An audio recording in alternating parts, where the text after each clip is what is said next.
E aí pessoal, tudo bem com vocês? Bom, aqui é o professor Nathan e vamos lá então para mais uma aula, Growth Hacking, aula 1 e 2. Eu deixei para fazer o resumo das duas aulas juntas, ok? Ao invés de fazer um resumo por aula, até para ficar melhor aí para vocês, enfim. Bom, vamos lá então. Bom, eu fiz esse resumo com base na prova, ok? E de acordo com a prova, né, que eu fiz, com as provas que eu fiz, né, as notas foram 9 e 10, então tá ok, né? E com base na prova, eu peguei o que caiu na prova e fiz o resumo. Então, primeira coisa é o conceito. O que é Growth Hacking? O termo Growth Hacking foi cunhado por Sean Williams. Isso aqui caiu na prova, tá bom? Ele é um empreendedor americano de sucesso e tal, né? E ele cunhou esse termo em 2010. Ele caracterizou um growth hacker como uma pessoa cujo verdadeiro norte é o crescimento. Growth significa crescimento. Hacking vem de hackear. O que é hackear? Uma pessoa que hackeia é uma pessoa que está lá rastreando, né? Enfim, então um rastreador, um captador, um capturador de crescimento. Growth hacking, ok?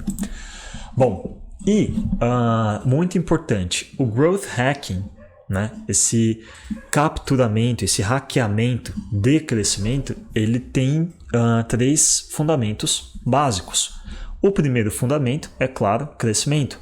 O segundo, métricas norte. E o terceiro, experimentos. Então, uma empresa com foco em growth hacking é uma empresa que, primeiro, quer crescer. Não é uma empresa linear, não é uma empresa que cresce, atinge um certo patamar, tá bom ficar ali. Não, uma empresa growth hacking é uma empresa que quer sempre crescer, nunca está satisfeita onde ela está sempre pensando em qual é o próximo passo, como posso crescer mais. Segundo ponto, uma métrica norte, ou seja, onde essa empresa quer chegar.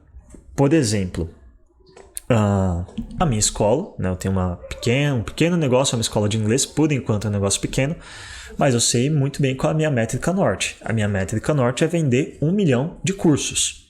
Perceba que eu não estou falando em ganhar 1 milhão de reais, eu estou falando em vender 1 milhão de cursos, porque a métrica não é uma coisa sobre o dinheiro, tá bom? Então, todos os dias, quando eu estou trabalhando na escola, eu coloquei aqui na minha parede um quadro escrito Sell 1 million courses, vender 1 milhão de cursos, porque essa é a métrica norte da minha empresa. Eu preciso todo dia olhar para essa meta e ter isso bem claro, bem definido, tá bom? Então, o que eu vou fazer para conseguir vender 1 milhão de cursos, ok? Bom, terceiro, experimentos. Uma empresa fundamentada no growth hacking é uma empresa que está sempre experimentando, tentativa e erro. Experimenta e vai hackeando, capturando quais experimentos dão certo, quais que dão errado, tá bom?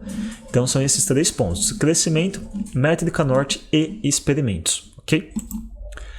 Bom, e também tem 4 aspectos de empresas com foco em growth hacking. Primeiro aspecto, são empresas que fogem do marketing tradicional, tá bom?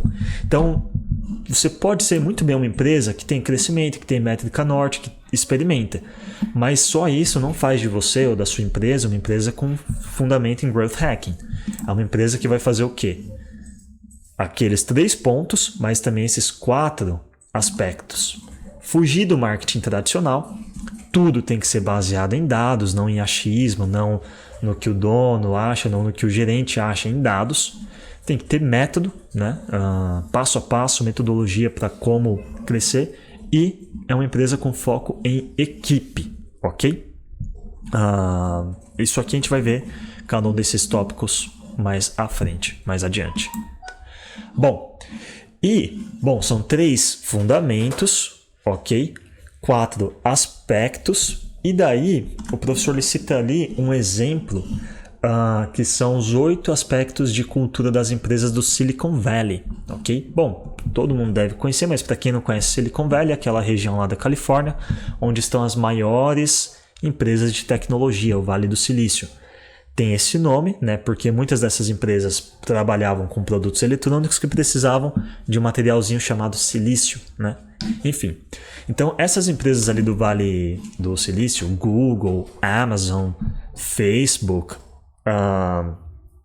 Apple, né? GAFAM, né? Google, Apple, Facebook e Amazon, GAFAM. Né? São empresas que têm esse aspecto, têm esses 8 aspectos aqui enraizados na cultura da empresa, tá bom?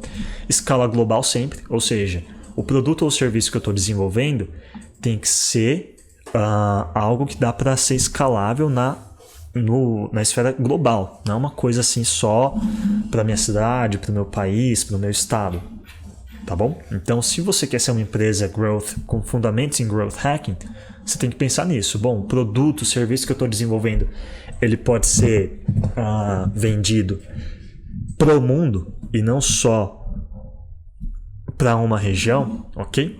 Foco em solução de problemas. Então, essas empresas, elas também existem para poder resolver um problema. Se a gente pensar, por exemplo, no Google, o Google resolveu um problema. Antes, as pesquisas de internet não estavam organizadas.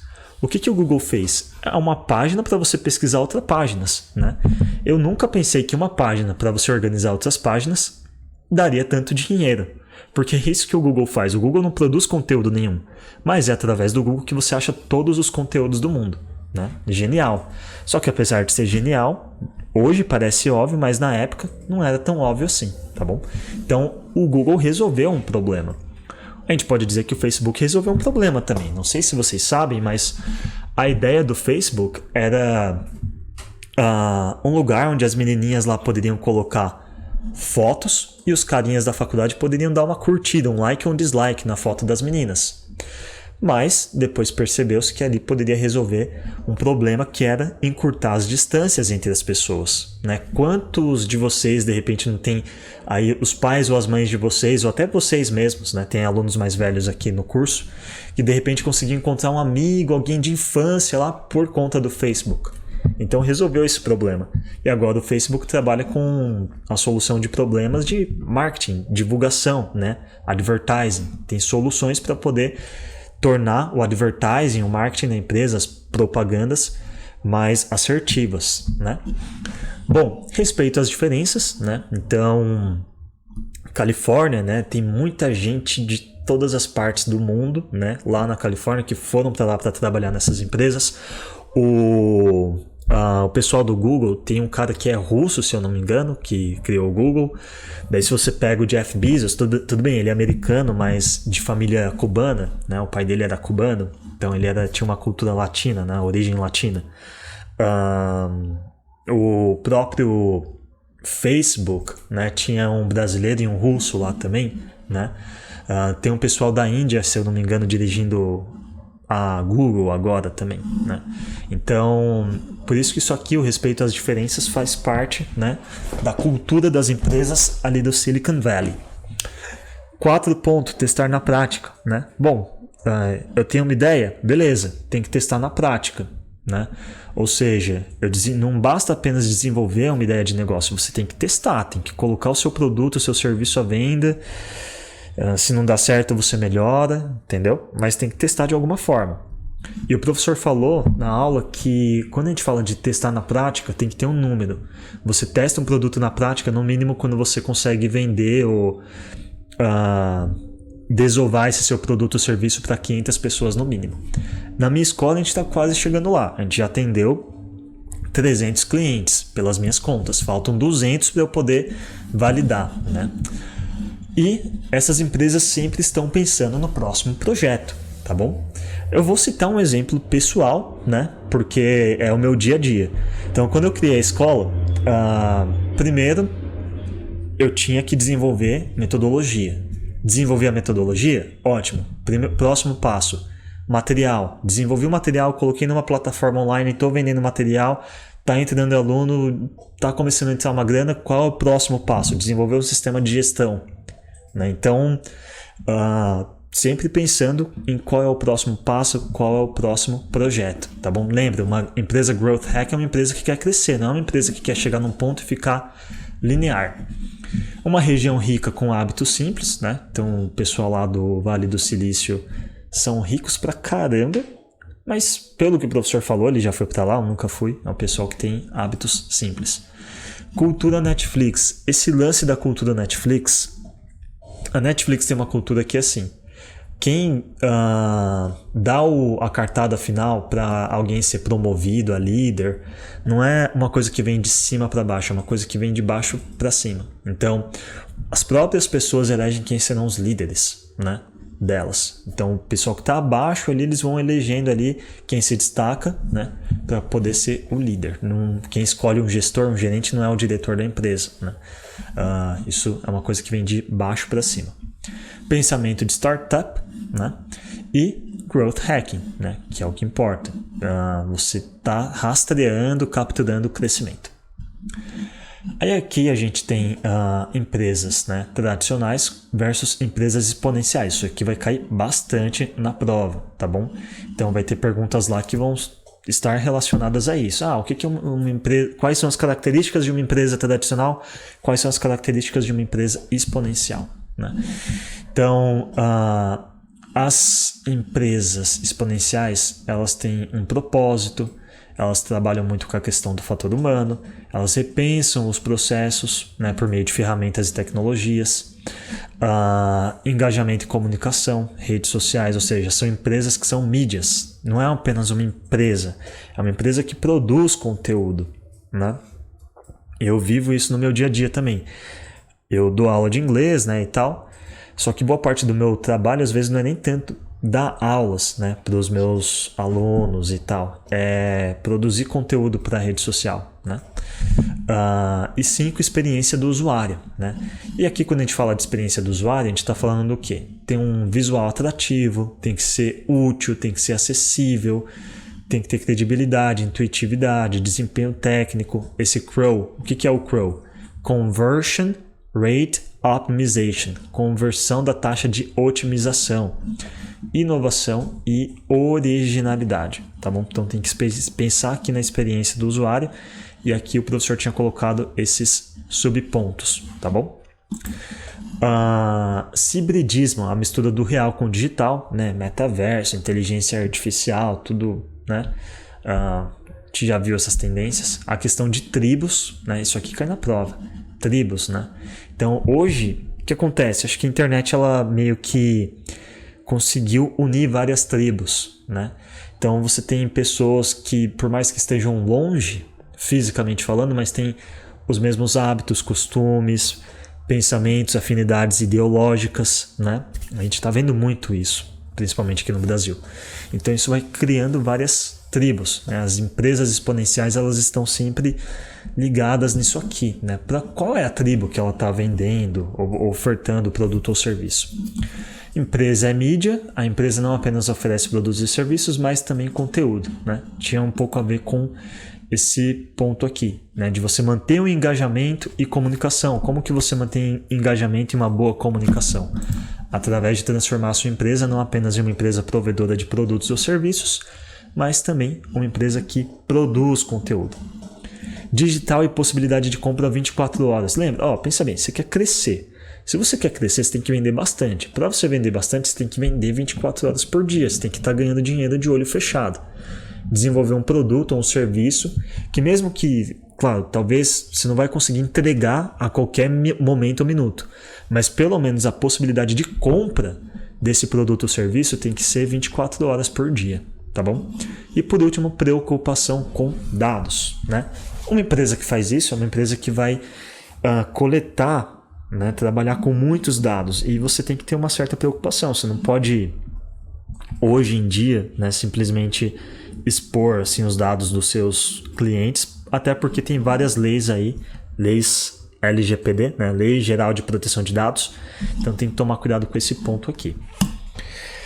Bom, aqui a gente entra para o Inbound Marketing, ok? E funil de vendas. O que é o Inbound Marketing, ok?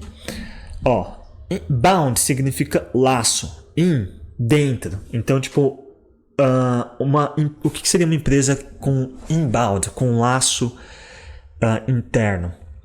Esse conceito, galera, é o seguinte. Aqui ficou faltando um B, tá bom? Outbound, uma empresa sem laço com o cliente. É uma empresa que tem um marketing aqui está escrito intromissivo, é intromissivo, tá bom? Ou seja, consiste em expor aos clientes, muitas vezes de forma invasiva e indesejada, suas propagandas. Exemplo, televisão.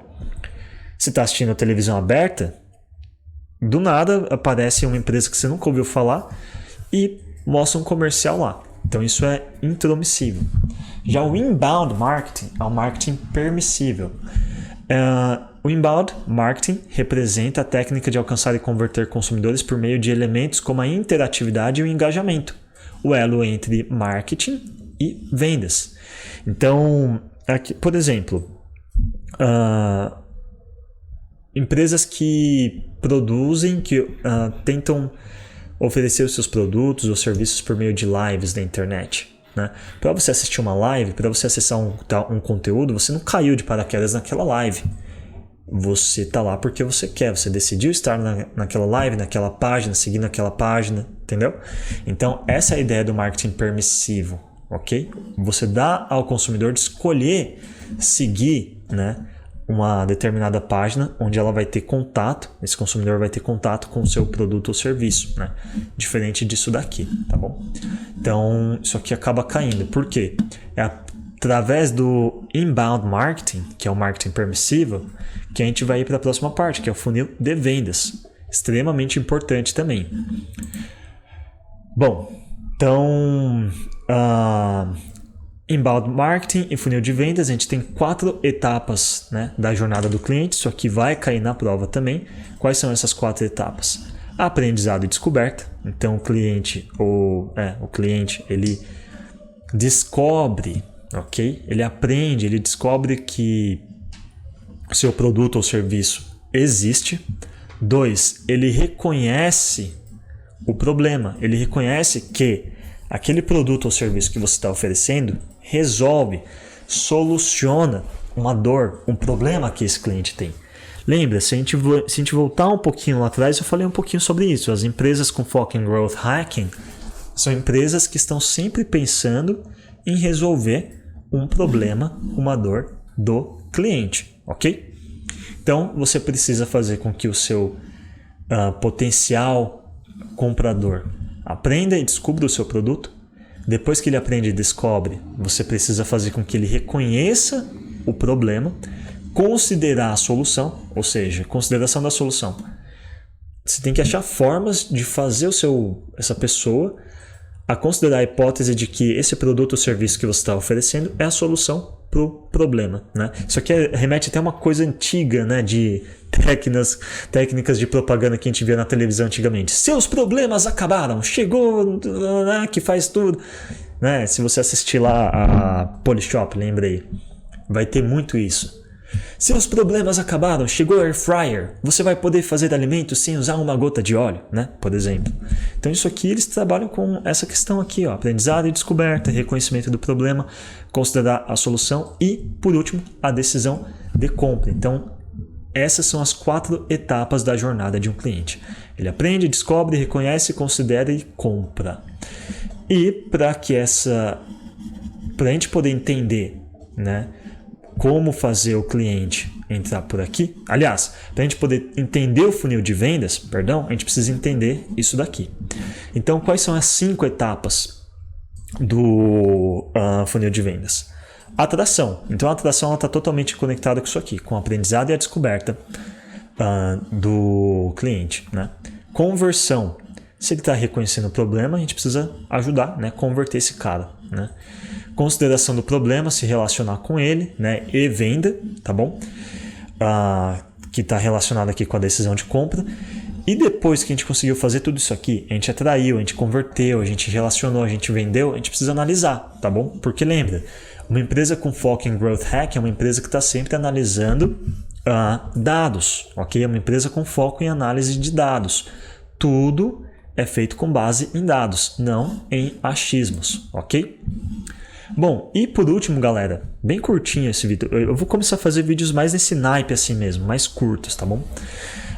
Métricas essenciais do marketing digital. Quais são essas métricas essenciais do marketing digital que provavelmente não caiu na prova? Você precisa ter isso aqui em mente, ó. ROI. O que é ROI? Return over Investment. Retorno sobre investimento. Como que a gente calcula o ROI? Você pega a receita obtida menos o valor investido na sua propaganda, né? investimento em advertising, né, em publicidade, e divide isso, né, pelo valor investido, ok? CAC, o que é o CAC? Custo de aquisição de clientes. Isso aqui eu estou tendo um trabalho porque eu ainda não sei, não consegui calcular o meu CAC, né? Ainda não sei qual é o meu custo de aquisição de clientes. Estou na luta aí para conseguir, né? Mas está um pouquinho difícil. Mas a fórmula é essa daqui. Você tem que pegar as despesas mais o valor de investimento em marketing e vendas, dividido pelo número de clientes em um período, ok? Então, não é tão simples calcular isso aqui, mas se você pelo menos souber a fórmula, né? Porque, como eu falei, isso aqui vai cair na prova. Ticket médio. O que é o ticket médio? É a receita do mês, né? Dividido pelo número de clientes que você teve no mês, tá bom? Então, por exemplo, quem trabalha com serviço, né? Às vezes você vai ter, sei lá, vamos imaginar uma senhora que é dona de um salão de beleza. E todo mês as clientes vão lá nesse salão e fazem lá cabelo, unha, pé, depilação. Às vezes faz só cabelo, unha, não faz depilação, enfim. Você precisa ver quanto que a Maria deu de receita para o seu salão, né? E divide pelo número de clientes do mês, tá bom? Então, a Maria deu R$1.000. Tá, pega toda a receita que você teve, né? Tipo, sei lá, deu 30 mil e você divide pelo número de clientes, né? Deu R$30.000 no mês, né? O meu faturamento, mas foram, sei lá, tipo, 60 clientes. Então, o meu ticket médio, né? O valor médio que cada pessoa gasta é 500. Claro, vai ter pessoas que vão gastar mais, pessoas que vão gastar menos, mas eu pego um e pelo outro, né? Vai dar o meu ticket médio, tá bom? Lifetime value. O que é o lifetime value? Valor do tempo de vida do cliente, ou seja, quanto tempo o cliente permanece com você, tá bom? Então, é o ticket mensal, ok? Versus o tempo médio de retenção de cada cliente. É assim que você vai calcular o lifetime value, ok?